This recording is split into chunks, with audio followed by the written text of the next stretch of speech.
Cześć wszystkim, z tej strony Mateusz Lech i witam 12 sierpnia na porannym wydaniu CEPA, codziennego ekonomicznego przeglądu z Rosji. Dzisiaj samotnie, ze względu na to, że Paweł się kuruje, aby być wieczorem z Wami. Będzie opowiadał o rublu, który dziś osiąga, znaczy właściwie wczoraj osiągnął 99,4 ruble do dolara. Najprawdopodobniej w przyszłym tygodniu zobaczymy tą upragnioną setkę, czyli 1 cent za rubla. Więc czekamy, a w międzyczasie zapraszam na subiektywne zestawienie codziennego ekonomicznego przeglądu, w którym mamy złe traktowanie muzułmanów w więzieniach rosyjskich. W rosyjskim zakładzie karnym w obwodzie ulianowskim muzułmańscy więźniowie doświadczyli znęcania się ze strony personelu więziennego. 5 osadzonych skontaktowało się z Komitetem Pomocy Obywatelskiej, organizacją broniącą praw człowieka, i poinformowało o przymusowym goleniu głów, konfiskacie mat do modlitw i tekstów religijnych. Prawnik współpracujący z nimi przeprowadził wywiady z więźniami i złożył skargę do Prokuratury Generalnej Rosji w związku z tą sytuacją. W czerwcu muzułmańscy więźniowie zostali przyprowadzeni do łaźni, gdzie przechowywany był sprzęt do strzyżenia włosów. Zostali zmuszeni do przycięcia brody na długość nieprzekraczającą 9 mm oraz włosów na głowie do maksymalnie 20 mm. Jednak pracownicy więzienni zdjęli nasadki z golarek i wymagali całkowitego ogolenia zarostu.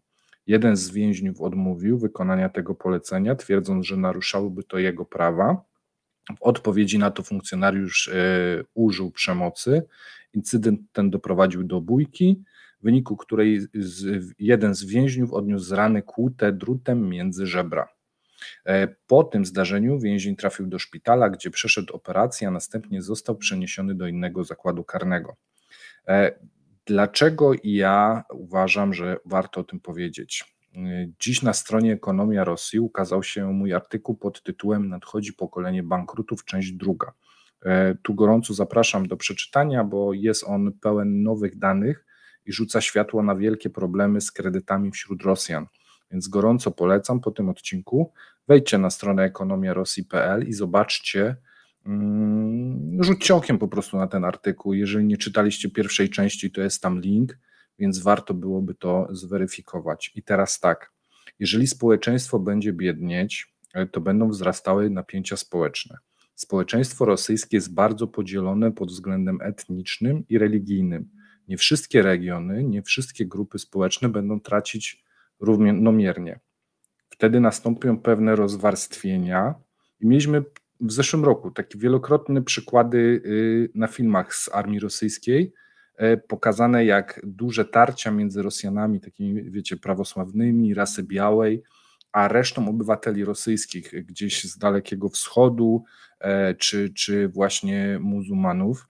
Jeżeli będą się ci biali Rosjanie zachowywać w tak prowokacyjny sposób, jak w tych informacjach z więzienia, to nie wróży to niczego dobrego, ze względu na to, że jeżeli zacznie się bieda i te nierówności społeczne, no to będzie to gdzieś odczuwalne najszybciej wśród tych grup i mniejszości etnicznych. Nie? Więc warto zwrócić na to uwagę i warto obserwować, bo myślę, że tam się może zrobić w tej kwestii w przyszłości gorąco. A teraz nawiązując do tematu z wczoraj. Ruski odpowiednik Androida i iOS-a będzie coraz częściej rozpowszechnianym systemem w Rosji. System operacyjny Aurora jest w ramach testów.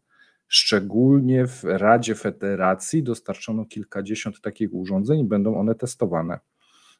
Obecnie trwa testowanie kilku rosyjskich marek, w tym marki Aquarius. Urządzenia na Aurorze mają uzupełniać istniejące zagraniczne gadżety i przygotować grunt do przyszłego przejścia na rosyjskie urządzenia. Otwarta platforma mobilna, która należy do Rostelekomu, zajmuje się rozwojem i wdrażaniem Aurory. Źródła Źródło w tej firmie potwierdziło, że są gotowi pomóc klientom przejść na rodzinny ekosystem mobilny. Ostatnio zwiększyło się zapotrzebowanie na urządzenia Aurora. Testowanie urządzeń w systemie następuje w okresie, gdy wiele państwowych agent, takich jak Ministerstwo Przemysłu i Handlu oraz Ministerstwo Transportu, zakazało swoim pracownikom korzystania z iPhone'u w związku z wykryciem wywiadowczej sieci, która wykorzystuje złośliwe oprogramowanie na tych urządzeniach i urządzenia szpiegowskie. Oczywiście iPhone jest szpiegowany, więc jest zły, a rosyjskie oprogramowanie Aurora, wyprodukowane pod nadzorem Rostelekomu, który należy do Michaila Osewskiego, polityka z ramienia partii Jedna Rosja, szpiegować nie będzie, nie? Oczywiście. Kolejnym tematem na dzisiaj jest ryż, który będzie cenny jak złoto. Susza w Azji grozi wzrostem cen ryżu, to może wpłynąć na Rosjan. Ceny takiego białego ryżu będące punktem odniesienia dla eksporterów wzrosły na światowych giełdach o 50% w porównaniu z ubiegłym rokiem. To zmartwienie dotyczy nie tylko Azji, ale także Rosji, gdzie ryż jest ulubionym pożywieniem wielu rosyjskich obywateli. Urzędnicy zwykle tłumaczą wzrost cen globalnych jako powód do podniesienia cen w kraju. Sytuacja jest poważna na całym świecie. Indie, główny importer ryżu, ograniczył eksport o 80% w celu zaspokojenia potrzeb krajowych. Tajlandia również ograniczyła uprawę ryżu z powodu suszy. Nie ma dobrych prognoz dla cen ryżu zarówno na świecie, jak i w Rosji. Jeżeli w przeciągu roku na rynkach globalnych ryż podrożał o 50%, a jednocześnie waluta rosyjska się osłabiła o minimum 50%, to albo Rosjanie zapłacą za ryż dwukrotność, albo rząd będzie musiał wprowadzić ograniczenia w eksporcie własnego ryżu, gdyż dla eksporterów to jest świetny biznes. Tak czy inaczej, no bo wiecie, oni będą chcieli za wszelką cenę sprzedać go za granicę, żeby zarobić jak najwięcej rubli. Tak czy inaczej nadchodzi problem ryżowy w tym roku w Rosji. No i będziemy obserwować, czy zniknie całkowicie, czy będzie po prostu bardzo drożał. Na pewno będziemy gdzieś to obserwować i informować. A teraz a propos podwyżek, temat akcyzy. Akcyzy na papierosy wzrosną o 30%. Od zawsze osoby uzależnione są najlepszym dostarczycielem pieniędzy dla państwa. Na pewno wiecie. Akcyza na papierosy czy alkohol jest idealna do zasypywania dziury budżetowej. W roku 2022 straty budżetowe związane z nielegalnym handlem papierosami wyniosły 81,5 miliarda rubli, czyli na polskie jakieś 3,3 miliardy złotych. Władze wprowadzają 30% wzrost akcyzy na papierosy o wartości powyżej 200 rubli, czyli powyżej około 8 złotych. Co ma dostarczyć na dodatkowe fundusze na ochronę zdrowia? Eksperci spierają się, czy wzrost cen papierosów zmniejszy ich konsumpcję, czy też spowoduje falę podrabianych wyrobów. Tu ja mogę powiedzieć i wyjaśnić ekspertów, nałogowcy nie rzucą, będą kupować podróby, to na bank. Rosja walczy z paleniem tytoniu, ale istnieją wyzwania związane z niskimi cenami i akcyzą oraz leczeniem uzależnionych.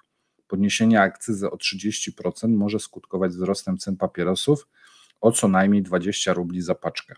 Firmy tytoniowe obawiają się skutków wzrostu akcyzy, ale eksperci twierdzą, że ich interesy nie ucierpią. Inwestorzy uważają jednak, że obecne środki regulacji rynku tytoniowego są nieskuteczne.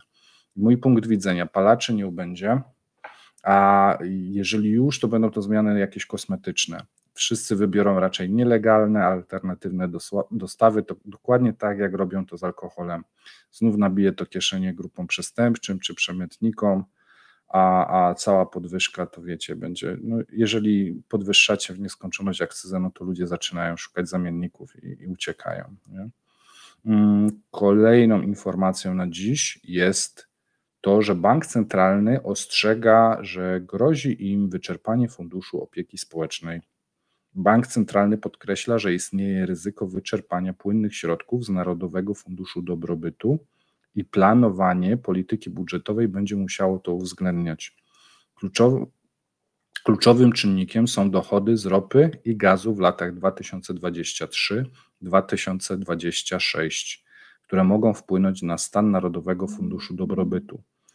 Jeśli dochody przekroczą prognozowany poziom, nadwyżka trafia do Funduszu Majątku Narodowego, a jeśli są niższe, braki zostaną skompensowane właśnie z Narodowego Funduszu Dobrobytu. Ze względu na sankcje i spadające ceny surowców, Bank Centralny rozważa możliwość stosowania podatków w sektorze naftowo-gazowym w celu akumulacji Narodowego Funduszu Dobrobytu właśnie. Wśród scenariuszów Bank Centralny dla przyszłości ma scenariusz o nazwie narastająca fragmentacja. Opisuje on deglobalizację oraz podziały międzynarodowe, które będą rosnąć, co może prowadzić do trudniejszych warunków handlu i zwiększenia presji sankcji. Inne scenariusze uwzględniają spadające stopy procentowe. I jeżeli coś takiego będzie, to Bank Centralny podkreśla, że konieczne będzie elastyczne podejście do planowania budżetowego, biorąc pod uwagę zmienne czynniki zewnętrzne. Sankcje, ceny surowców i globalne wydarzenia mają kluczowy wpływ na kondycję gospodarki rosyjskiej w nadchodzących latach. Mój komentarz do tego. Wyobraźcie sobie małą łódeczkę w trakcie sztormu. Bank Centralny wie, że wpakował się między wielkie fale małą łódeczką. W zależności od tego, w którą burtę uderzy fala, tam trzeba będzie bardzo szybko i elastycznie interweniować, aby łódki nie zatopić. Oczywiście łódka to Rosja, sztorm spowodował Putin, a nadchodzące wysokie fale Bank Centralny zdaje sobie po prostu sprawę z tych nadchodzących wysokich fal. Więc jeżeli chodzi o Rosję i gospodarkę Rosji, no to nadchodzące miesiące będą bardzo ciekawe. Ja mam dla Was jeszcze taką informację, gdyż nie wszyscy może oglądają nas codziennie. Postaram się ją wrzucić, gdzieś tutaj ją mam. O, proszę bardzo. Poszukujemy nowej gwiazdy do ekonomii Rosji. Zbieramy przez najbliższy tydzień wszystkie ogłoszenia. Przyszły już 2 kandydatury, z tego co widziałem. Będziemy odpisywać, będziemy zbierać, no i będziemy się kontaktować z wybranymi osobami tam w przeciągu tygodnia. Mam nadzieję, że jeżeli jest ktoś zainteresowany, to może wysłać maila i będziemy się kontaktować. Z mojej strony to na dzisiaj tyle. Pamiętajcie, subskrybujcie, podawajcie dalej, lajkujcie. Mam nadzieję, że Was nie ponudziłem za bardzo, gdyż byłem dzisiaj sam, bez Pawła. To jest mój debiut samotny. Mam nadzieję, że się podobało. Dajcie znać w komentarzach. Trzymajcie się. Cześć.